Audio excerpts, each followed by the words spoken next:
CM ಕುರ್ಚಿ ಕದನ ಕುರಿತು ಸಚಿವ ಕೃಷ್ಣ ಬೈರೇಗೌಡ ಹೇಳಿಕೆ ನೀಡಿದ್ದಾರೆ. ನಾವು ಅಂತ ವಿಷಯಗಳ ಕಡೆಗೆ ಗಮನ ಕೊಡುವವರಲ್ಲ.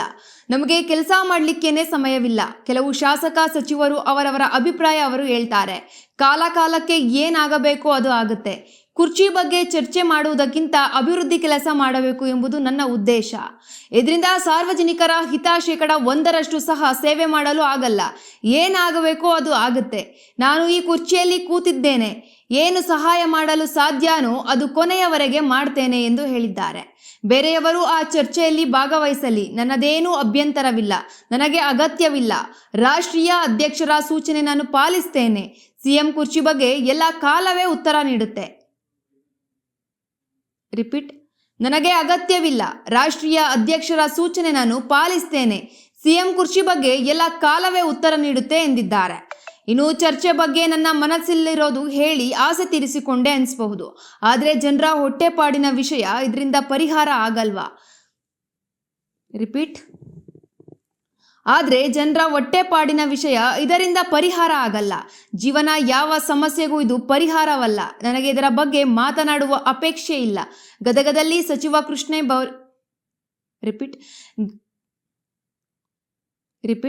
ಆದರೆ ಜನರ ಹೊಟ್ಟೆಪಾಡಿನ ವಿಷಯ, ಇದರಿಂದ ಪರಿಹಾರ ಆಗಲ್ಲ.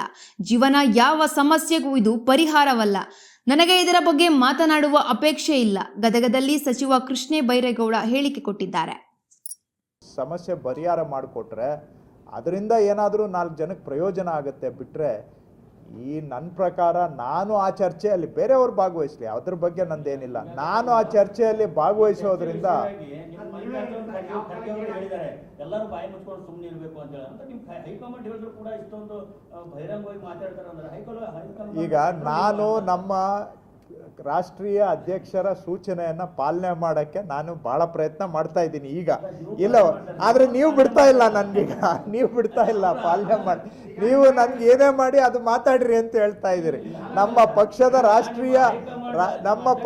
ರಾಷ್ಟ್ರೀಯ ಅಧ್ಯಕ್ಷರ ಸೂಚನೆ ವಿರುದ್ಧವಾಗಿ ನೀವು ಮಾತಾಡಿ ಅಂತ ನನಗೆ ತಾಕೀತು ಮಾಡ್ತಾ ಇದ್ದೀರಿ. ಅದು ನೀವು ಅವ್ರಿಗೆ ಕೇಳಬೇಕು. ಈಗ ಅಟ್ಲೀಸ್ಟ್ ನಾನು ಪಾಲನೆ ಆದರೂ ಮಾಡ್ತಾ ಇದ್ದೀನಿ, ಹೌದಾ ಇಲ್ವಾ? ಅದಕ್ಕಾದ್ರೂ ನನ್ಗೊಂದು ಸ್ವಲ್ಪ ನೀವು ಒಪ್ಪಿಗೆ ಪತ್ರ ಕೊಟ್ರೆ ನಾ ಉಳಿತೇನೆ.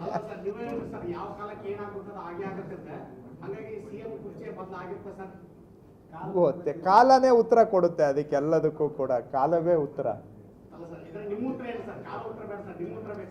ನನ್ನ ಉತ್ತರ ಯಾರಾದರೂ ನನಗೆ ಗೌಪ್ಯವಾಗಿ ಒಳಗಡೆ ಕೇಳಿದ್ರೆ 4 ಗೋಡೆ ಮಧ್ಯೆ ಹೇಳ್ತೇನೆ. ನಾನು ನೋಡಿ ಪದೇ ಹೇಳಿದ್ದೇನೆ. ಹೇಳಿದ್ದನ್ನ ನನಗೇನಿಲ್ಲ, ಇನ್ನೂ ರಿಪೀಟ್ ಮಾಡಿ ಹೇಳ್ತೀನಿ. ಬಟ್ ನಿಮಗೆ ಇವ್ರು ಹೇಳಿದ್ನೇ ಹೇಳ್ತಾರಲ್ಲಪ್ಪ ಅಂತ ನಿಮಗೆ ಸಪ್ಪೆ ಅನ್ನಿಸ್ಬಹುದು. ಸಾರ್ವಜನಿಕ ಚರ್ಚೆಗಳು ಜನಗಳ ಬದುಕಿಗೆ ಸಂಬಂಧಪಟ್ಟಿದ್ದು ಆಗಿರಬೇಕು, ಜನಗಳ ಜೀವನದ ಸಮಸ್ಯೆಗಳಿಗೆ ಸಂಬಂಧಪಟ್ಟಿದ್ದಾಗಿರಬೇಕು. ಈ ಅಧಿಕಾರಗಳ ಬಗ್ಗೆ ನಾವು ಚರ್ಚೆ ಮಾಡಿಕೊಂಡು ಇದರಿಂದ ಯಾವ ಸಾರ್ವಜನಿಕ ಹಿತನೂ ಕೂಡ ಅಡಗಿಲ್ಲ ಇದರಲ್ಲಿ ಅನ್ನೋದು ನನ್ನ ಪರ್ಸನಲ್ ವಿಷಯ.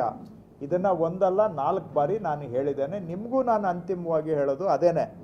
ಈ ಚರ್ಚೆಗಳಿಂದ ಈಗ ನನಗೆ ಏನೋ ನನ್ನ ಮನಸ್ಸಲ್ಲಿದ್ದು ಹೇಳಿ ನಾನು ನನ್ನ ಆಸೆ ತೀರಿಸ್ಕೊಂಡೆ ಅಂತ ನನಗನ್ನಿಸ್ಬೋದು.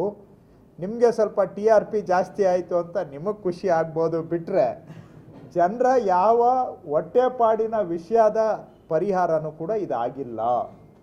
ಜನರ ಜೀವನದ ಯಾವ ಸಮಸ್ಯೆಗೂ ಇದು ಪರಿಹಾರ ಅಲ್ಲ. ನಾವು ಜನರ ಬದುಕಿಗೆ ಸಾರ್ವಜನಿಕ ಚರ್ಚೆ, ನಂದು ಸೇರಿಸ್ಕೊಂಡು ಹೇಳಿದ್ನಲ್ಲ, ನಿಮ್ಮದು ಬಿಟ್ಟೆ, ನನ್ನ ಬಿಟ್ಟೇನು ಹೇಳಲಿಲ್ಲ. ಕೆಲವರಿಗೆ ಜನರ ಅಪೇಕ್ಷೆ ಕೂಡ ಅದೇ ಇದೆ ಸರ್.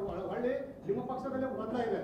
ಈ CM DCM ಮತ್ತೆ ಇವತ್ತು ನೀವು ನಿನ್ನೆ ನಡೆದಂತ ಒಂದು ಫಂಕ್ಷನ್ ಅಲ್ಲೂ ಕೂಡ, ಇವತ್ತು ನಡೆದಂತ ಫಂಕ್ಷನ್ ಅಲ್ಲೂ ಕೂಡ ಒಂದೇ ವೇದಿಕೆಯಲ್ಲಿ ಹಂಚಿಕೊಂಡ್ರು ಕೂಡ ಹಾಗಾಗಿ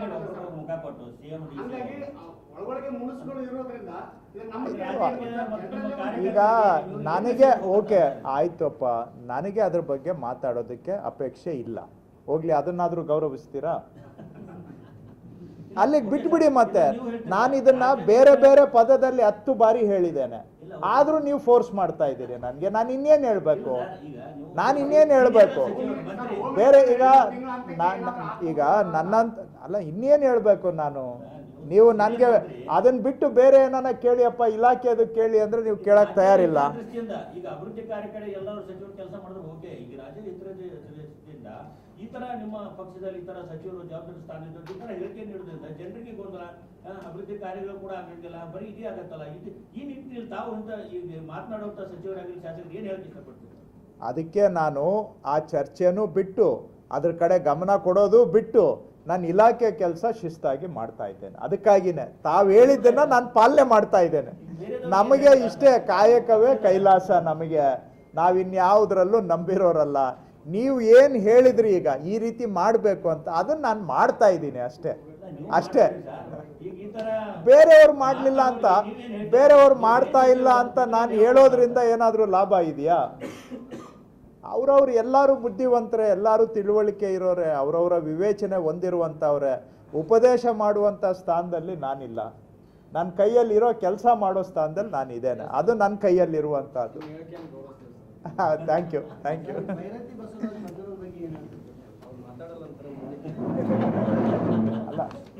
ಅಲ್ಲಲ್ಲ, ಅದ್ರ ಬಗ್ಗೆ ಏನು ಮಾತಾಡೋದಿಲ್ಲ ಅಂತಲ್ಲ. ಅದು ಕಾನೂನು ಏನಿದ್ರೆ ಅದು ಕ್ರಮ ಆಗಲಿ ಬಿಡಿ. ಕಾನೂನು ಪ್ರಕಾರ ನಡೀಲಿ. ಅದರಲ್ಲಿ ನಾವು ರಾಜಕೀಯ ಬೆರೆಸೋದಕ್ಕಿಂತ ಕೋರ್ಟ್ನಲ್ಲೇ ತೀರ್ಮಾನ ಆಗಿರೋದ್ರಿಂದ ರಾಜಕೀಯ ಅಲ್ಲಿ ಬರುತ್ತೆ. ಅದರಲ್ಲಿ ಕೋರ್ಟ್ನಲ್ಲೇ ತೀರ್ಮಾನ ಆಗಿದೆಯಲ್ಲ ಅದು. 3 ಕೋರ್ಟಲ್ಲಿ ಆಗಿದೆ. Civil court, high court, supreme court ಎಲ್ಲ ಕಡೆ ಹೋಗಿರೋದ್ರಿಂದ ಅದರಲ್ಲೇನು ರಾಜಕೀಯ ಅಡಗಿಲ್ಲ ಈಗ. ಹಾಗಾದ್ರೆ ಕೋರ್ಟ್ ಜಡ್ಜಿಗಳು